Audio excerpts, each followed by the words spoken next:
ముంబైలో కురుస్తున్న కుండపోత వానలకు కొండ చర్యలు విరిగిపడ్డాయి. కొండ చర్యలు విరిగిపడటంతో ఇద్దరు చనిపోయారు. మరో ఇద్దరికి తీవ్ర గాయాలయ్యాయి.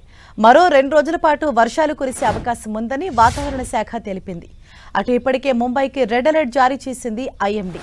భారీగా కురుస్తున్న వర్షాలతో king circle, Dadar railway station నీట మునిగాయి. అత్యవసరమైతే తప్ప ప్రజలు ఇళ్ల నుంచి బయటకు రావద్దని అధికారులు సూచించారు. అలాగే అనవసర ప్రయాణాలు చేయొద్దని అధికారులు హెచ్చరికలు జారీ చేశారు.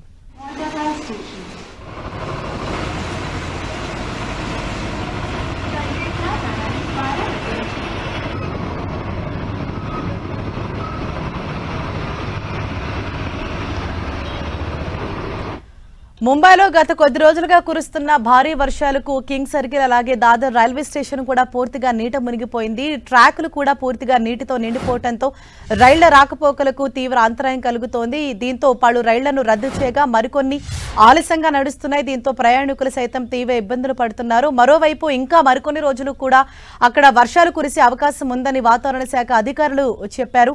ప్రజలంతా కూడా అప్రమత్తంగా ఉండాలి, అత్యవసరమైతే తప్ప బయటకు రావద్దని సూచిస్తున్నారు.